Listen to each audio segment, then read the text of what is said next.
homeschool reading community. Happy New Year and happy Wednesday.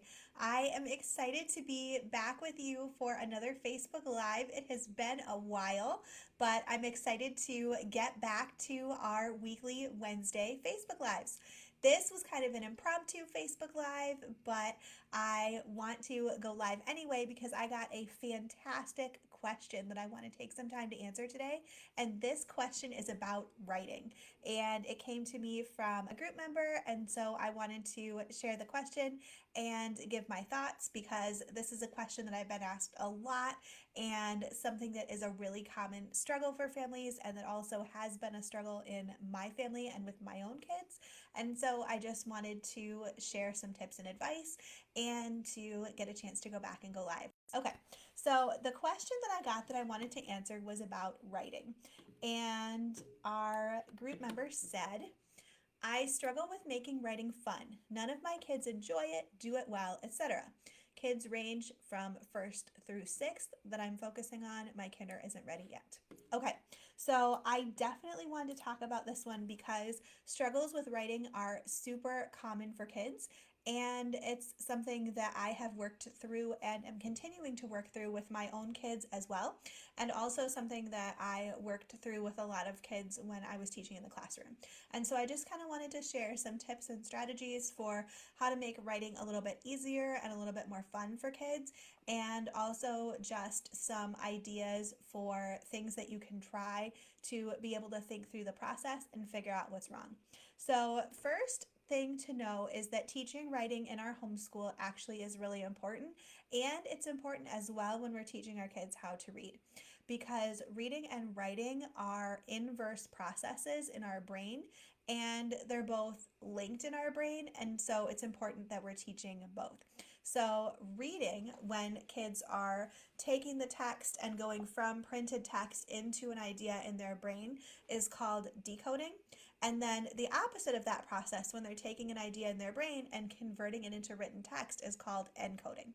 And the research shows that kids who can decode, who can read, are going to be better at encoding, writing, and the kids who can encode, who can write, are going to be better at decoding, reading.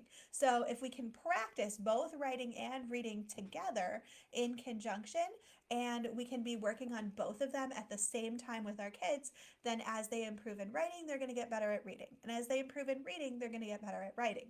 And both of them are linked. So we can kind of create this snowball for our kids when we practice both. So it's really important that when we're teaching our kids how to read, that we're also working on writing with them, that we're having them write down words, that we're having them practice spelling a little bit and teaching them some of those rules, and also that we're working on the process of writing.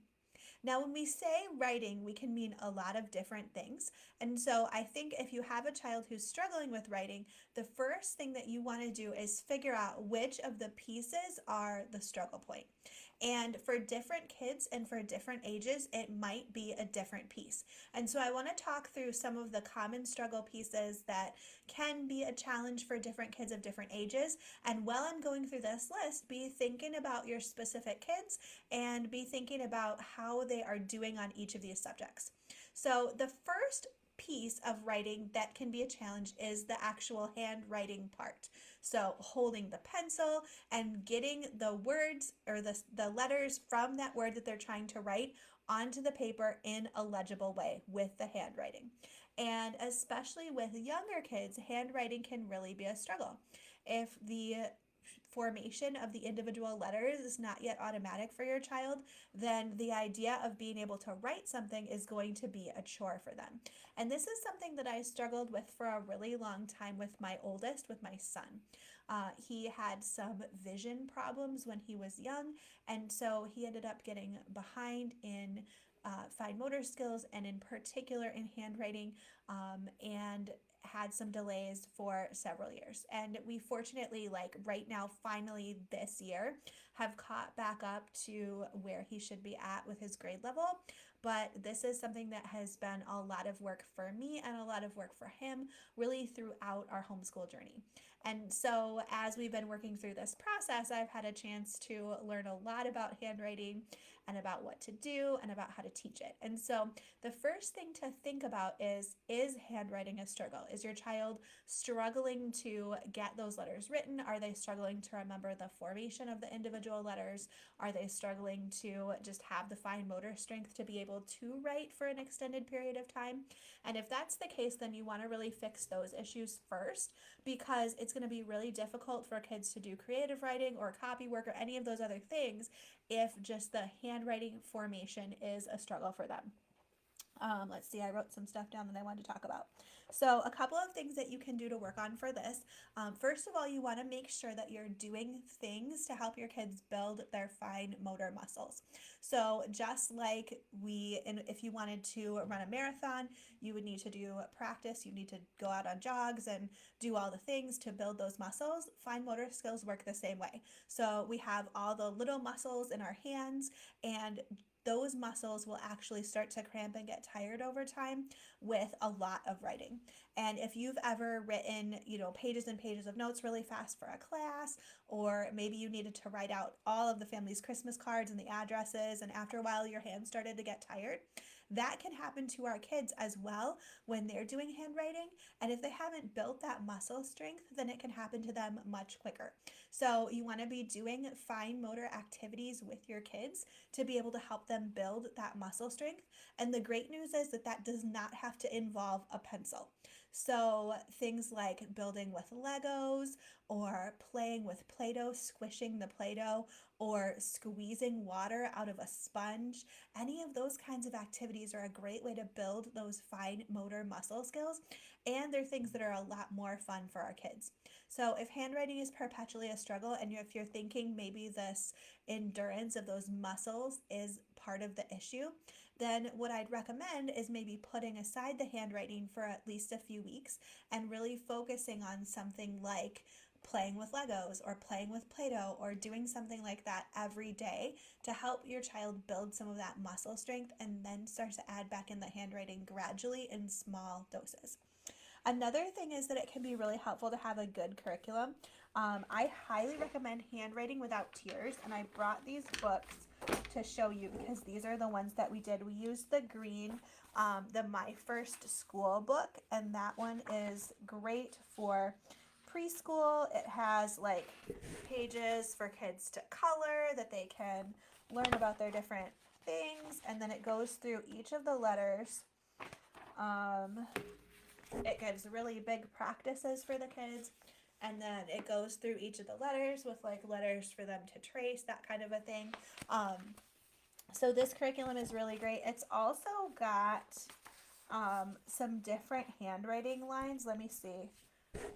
This is the kindergarten book, the purple, and it's got different handwriting lines. So hopefully you can see that. So instead of having 3 lines to look at, it only has 2. It has the bottom line and the middle line, but it doesn't have the top line. And so that actually helps kids to just have a little bit easier time getting their letters onto the lines without having so many lines to look at and figure out what they're for. So I highly recommend this program. I've used this with my son throughout. We've used the preschool, the kindergarten, first grade. Now we're doing the printing power one, which I think is second grade, maybe first grade. I don't know. But anyway, I love those. They're a really great resource for a handwriting curriculum if you're looking for one.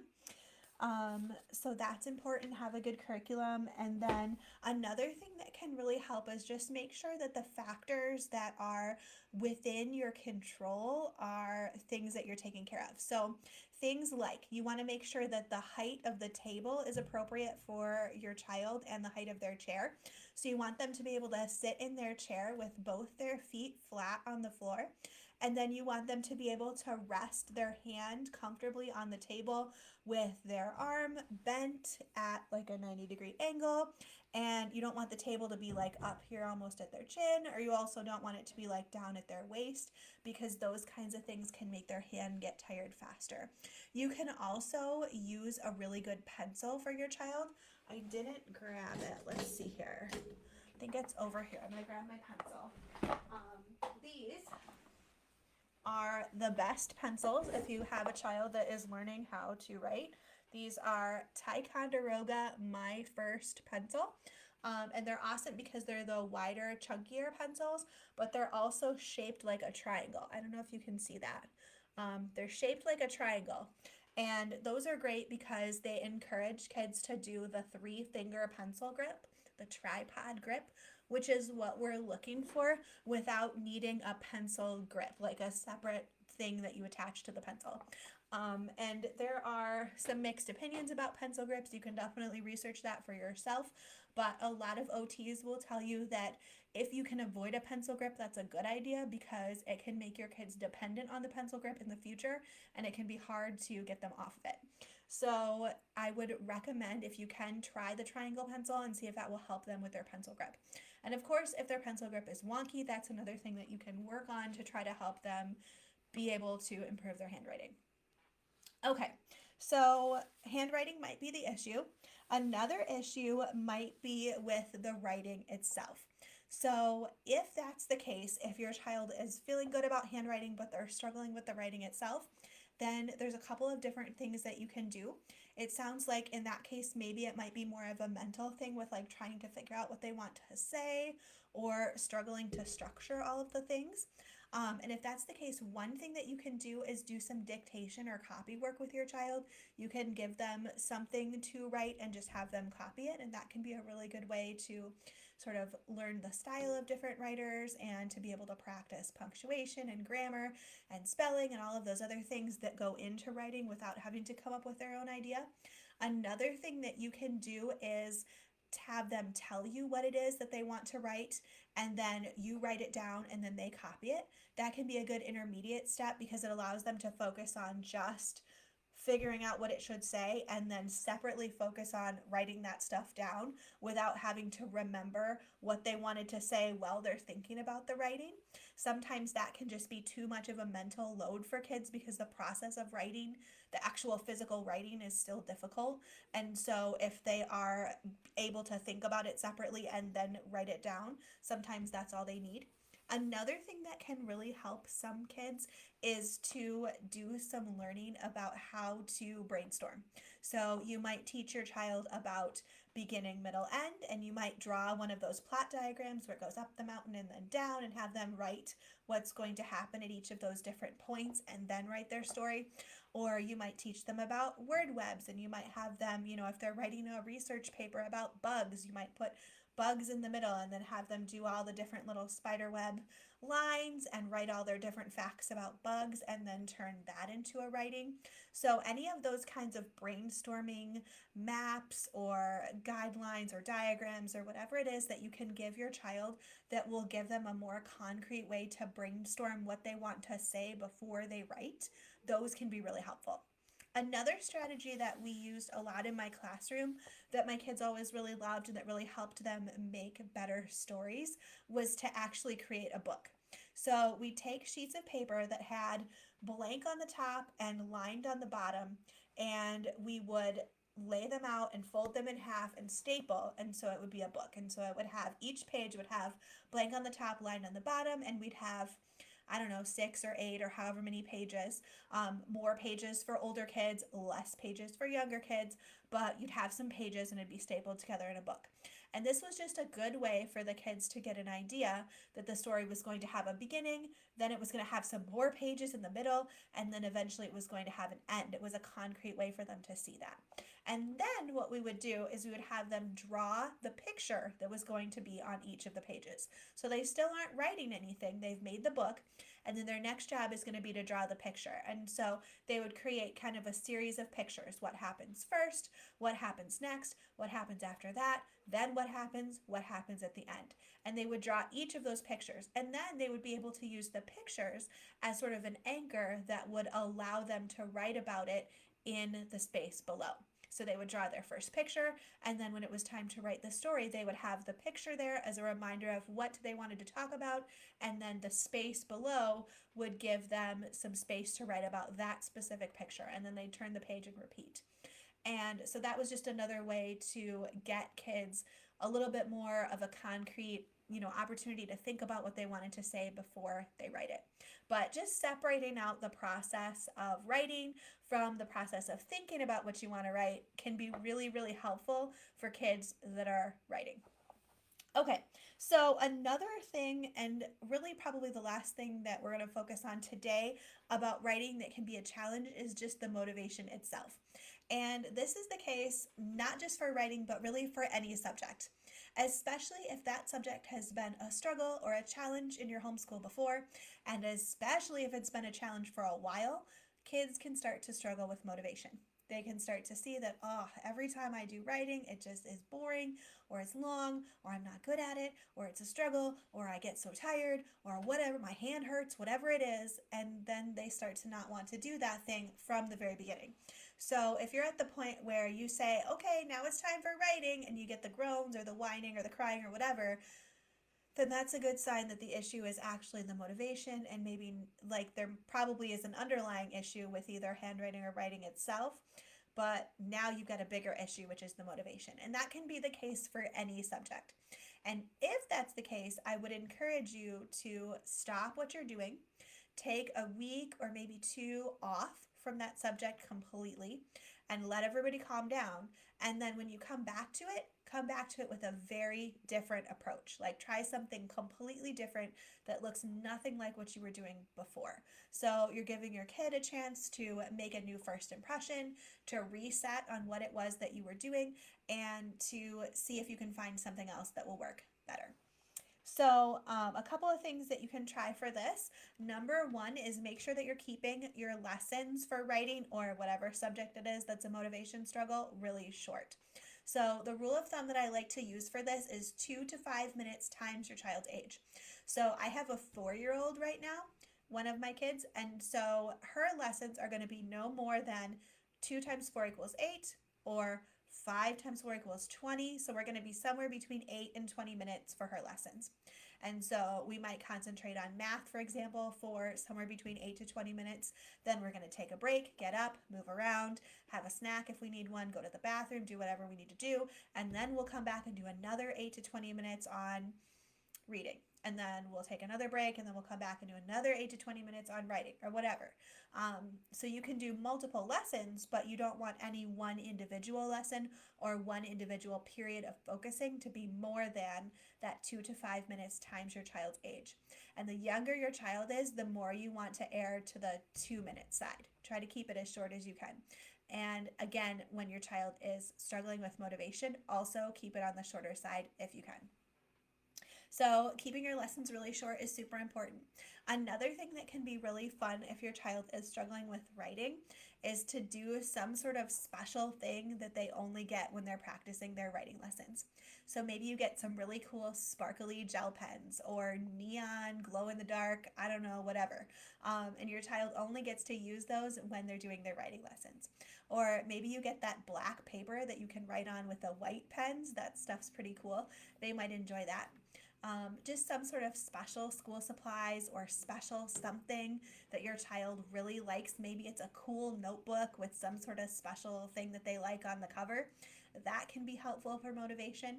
And then another thing that can be really helpful is to let your child choose the topic.